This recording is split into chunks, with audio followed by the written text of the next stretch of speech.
لو هزك الشوق بتجي آج ہم انشاءاللہ غسل سے متعلق کچھ احکام پڑھیں گے، چونکہ ہمارے ابھی طہارت کا ہی باب چل رہا ہے۔ غسل کب فرض ہوتا ہے اور غسل کا طریقہ کیا ہے۔ رسول اللہ صلی اللہ علیہ وسلم نے فرمایا ان اللہ لا یستحیی من الحق، اللہ تعالیٰ حق بات کو بیان کرنے سے حیا نہیں کرتے۔ تو غسل کے جو مسائل ہیں ان میں بھی بعض دفعہ کچھ ایسی باتیں آتی ہیں جو بظاہر حیا کے خلاف ہیں، لیکن علم کی ایک بات ہے، سیکھنے اور سکھانے میں حیا اگر کریں گے تو پھر ظاہر ہے ساری زندگی جاہل ہی رہے گا انسان۔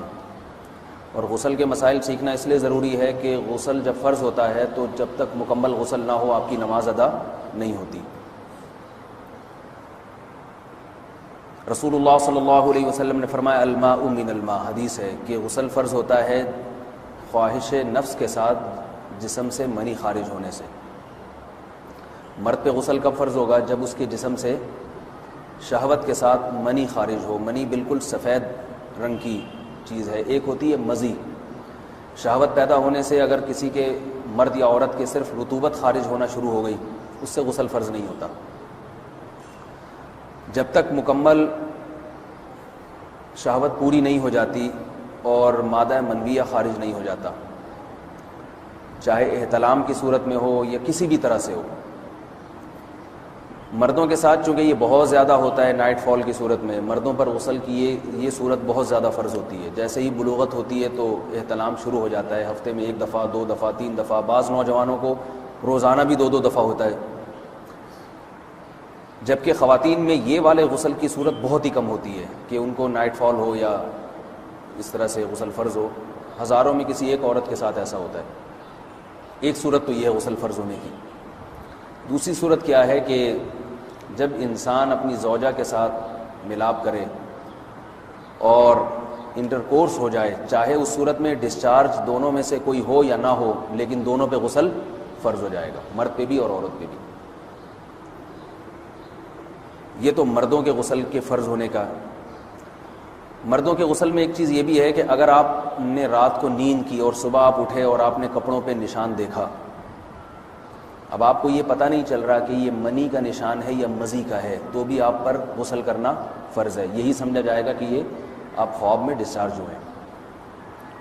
عورت پر جو غسل فرض ہوتا ہے ایک اور صورت میں ہوتا ہے کہ جب خواتین کو ایام آنا بند ہو جاتے ہیں، حیض یا نفاس سے جب پاک ہو جائیں تو بھی ان پہ غسل فرض ہے۔ یہ تو غسل کی فرضیت سے متعلق احکام تھے۔ کچھ چیزیں ایسی ہیں جن میں غسل سنت ہے، فرض نہیں ہے۔ جمعہ کے دن غسل کرنا رسول اللہ صلی اللہ علیہ وسلم نے بہت زیادہ تاکید کی ہے۔ سنت کی 2 قسمیں ہیں، سنت مؤکدہ اور سنت غیر مؤکدہ۔ مؤکدہ وہ ہوتی ہیں کہ جن کو چھوڑنے کا اگر کوئی معمول بنا لے تو گناہ کا خطرہ ہے اور ایسا شخص قابل ملامت ہے، اسے شریعت ملامت کرتی ہے، برا بھلا کہتی ہے۔ تو غسل سنت مؤکدہ ہے ہفتے میں 1 مرتبہ، چاہے جمعے کے دن ہو یا کسی بھی دن ہو۔ جو مسلمان ہفتے میں 1 دفعہ بھی نہیں نہاتا، وہ کتنا ہی نیٹ کلین ہو، مگر شریعت کی نظر میں وہ قابل ملامت ہے، اسے تانے دینے چاہیے کہ شرم نہیں آتی، ہو مسلمان مگر رہتے ہو بھنگیوں اور چماروں کی طرح۔ ملامت تو اسی کو کہتے ہیں نا۔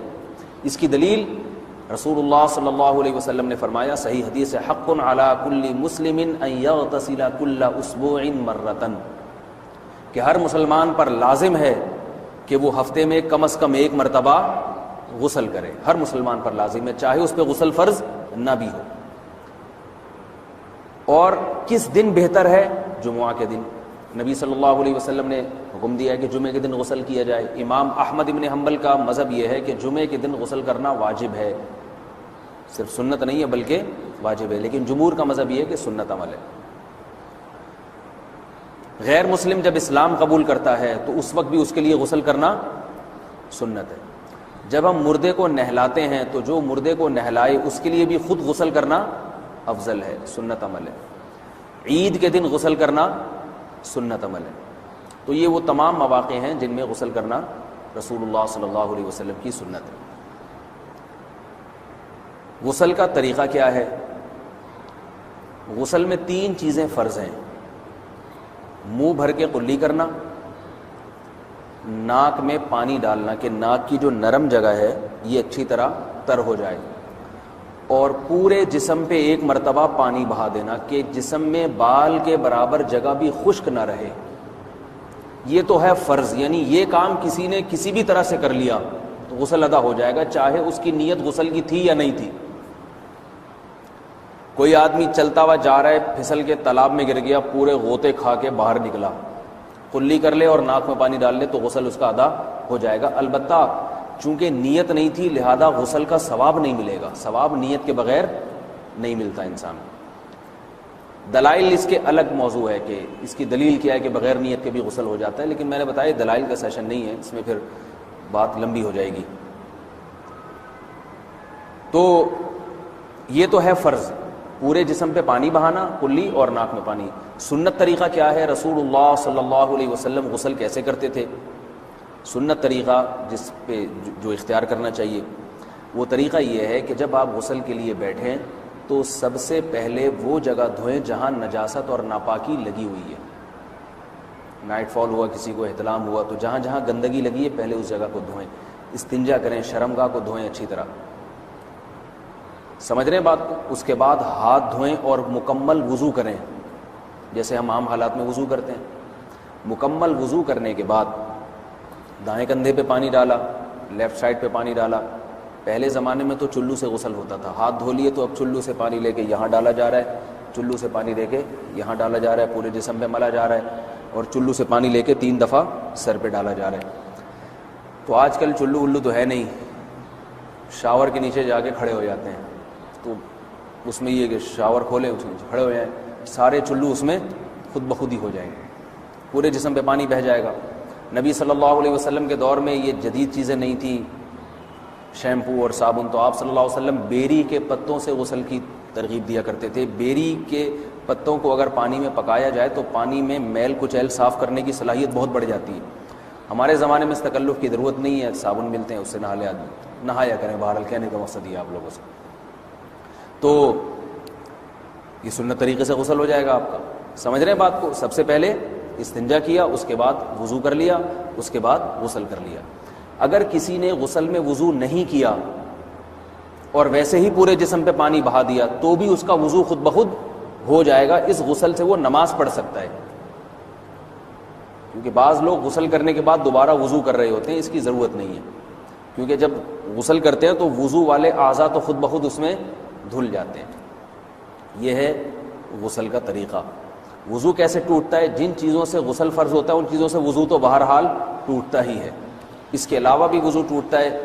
اس سے پچھلے لیکچر میں نے کچھ تفصیل بتائی تھی کہ نجاست جسم سے کہیں سے بھی خارج ہو جائے یا نجاست نکل کے بہہ پڑے، اگر قضائے حاجت کی جگہوں سے نجاست خارج ہوئی ہے تو نظر بھی آ جائے وضو ٹوٹ جائے گا، اور قضائے حاجت کے علاوہ جگہوں سے اگر نجاست خارج ہوئی ہے، خون وغیرہ ہے جیسے، تو جب تک نکل کے بہے گا نہیں تو اس وقت تک وضو نہیں ٹوٹے گا۔ سمجھ رہے ہیں بات کو؟ وضو کا طریقہ کیا ہے؟ سب سے پہلے دونوں ہاتھوں کو دھویا جائے، 3 دفعہ کلی کی جائے، مسواک کی جائے، 3 دفعہ ناک میں پانی ڈالا جائے، پھر پورے چہرے کو، پیشانی یہ جو ہے جہاں سے پیشانی ہماری شروع ہو رہی ہے اور تھوڑی کے نیچے، تھوڑی جہاں ختم ہو رہی ہے، اور ایک کان کی لو سے دوسرے کان کی لو تک 4 اعضاء ہیں وضو میں دھونا فرض ہیں۔ 1 چہرہ، نمبر 2 بازو، نمبر 3 سر کا مسا، چوتھائی سر، اور نمبر 4 پاؤں کو دھونا۔ اس کی دلیل قرآن مجید کی مشہور آیت ہے فَاغْسِلُوا وُجُوهَكُمْ وَأَيْدِيَكُمْ إِلَى الْمَرَافِقِ۔ اللہ فرماتے ہیں ایمان والو جب نماز کا ارادہ ہو تو اپنے چہروں کو اور اپنے ہاتھوں کو دھو، سر کا مسا کرو اور پاؤں کو ٹخنوں سمیت دھو۔ دھونے کا حکم ہے قرآن مجید میں۔ البتہ سر کے بارے میں یہ نہیں ہے پورے سر کا مسا کرو، بلکہ آ رہا ہے وَامْسَحُوا بِرُؤُوسِكُمْ، با کا لفظ ہے، با آتی ہے تبعیض کے لیے کہ سر کے بعض حصے کا مسا۔ اب بعض حصے کا قرآن حدیث میں کہیں تذکرہ نہیں ہے، تو اس میں فقہاء کرام کے اجتہادات ہیں۔ امام شافعی فرماتے ہیں تھوڑا سا بھی ٹچ کر لیا سر کو ہو جائے گا، امام ابو حنیفہ فرماتے ہیں نہیں کم از کم 1/4 کا ہونا ضروری ہے۔ سب کے اپنے اپنے دلائل ہیں، ان دلائل میں نہیں جاتا۔ فقہ حنفی کو جو فالو کرنے والے ہیں تو ان کو چاہیے کم از کم 1/4 سر کا مسا، یہ فرض ہونے کے لیے ضروری، مگر سنت کیا ہے؟ پورے سر کا مسا۔ نبی صلی اللہ علیہ وسلم دونوں ہاتھوں کو بھگو کے پورے سر کا مسا کرتے تھے ایسے، سمجھ رہے ہیں بات کو؟ اور مسا کے جو یہ ٹیکنیکل طریقے ہیں کہ آپ یوں پہلے انگلی بنائیں، پھر یوں لے کر جائیں، پھر یوں گھما کے لائیں یا پھر یوں، یہ ٹیکنیکل طریقے حدیث سے ثابت نہیں۔ مسح کا طریقہ کیا ہے؟ بھیگا ہوا ہاتھ لے کے ایسے پورے سر کو ہو گیا۔ پھر حدیث میں یہ بھی ہے کہ یوں لے جاؤ اور یہ بھی ہے کہ دو واپس بھی لے کر آؤ، دونوں طرح سے ثابت ہے۔ تو ایسے بھی کر سکتے ہیں کہ یوں لے جائیں، اور ایسے بھی کر سکتے ہیں لے کے جائیں اور پھر واپس بھی لے آئیں، دونوں طریقے جائز ہیں، لیکن کم از کم سنت اتنی ہے کہ پورے سر کا مسح ہونا چاہیے۔ بعض لوگوں کو شو مارنے کا شوق ہوتا ہے، اگر وہ واپس لائیں تو بال ان کے خراب ہو جاتے ہیں، کہتے ہیں یار یہ پھر مسئلہ خراب ہو جائے گا، تو پھر ایسے لوگ صرف یوں ہی لے جائیں کافی ہے۔ افضل تو یہ کہ یوں بھی لے یوں بھی لے جائیں، دونوں طرح سے صحیح ہے، بہرحال دونوں حدیث سے ثابت ہیں۔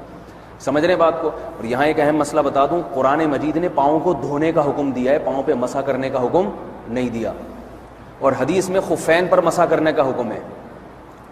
تو قرآن اور حدیث کو فقہا نے جمع کیا ہے، لہذا وہ موزے جن میں آسانی سے پاؤں دھوئے جا سکتے ہیں ان میں چاروں ائمہ کے نزدیک پاؤں پہ مسح کرنا جائز نہیں۔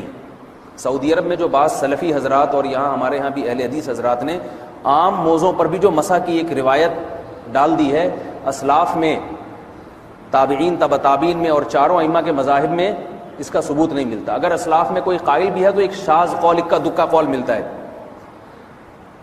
ورنہ یہ ائمہ اربعہ کے مذہب کے خلاف ہے، اور جو احادیث جو نقل ہوتی ہیں صحیح سند کے ساتھ ان کے بھی خلاف اور قرآن کی آیت کے بھی خلاف ہے۔ اس لیے کسی نے عام ساکس پہ اگر مسح کر لیا، جو عام طور پہ آفس پہن کے جاتے ہیں لوگ، اس میں تو پاؤں، آپ اگر ساکس کو پانی کے نیچے رکھیں پورا پاؤں دھل جائے گا آرام سے، تو وہاں کیا ہو رہا ہے کہ قرآن مجید کے حکم کی مخالفت لازم آ رہی ہے، آپ پاؤں دھو نہیں رہے۔ تو اس لیے ہم یہ سمجھتے ہیں کہ اس صورت میں نماز ادا نہیں ہوگی۔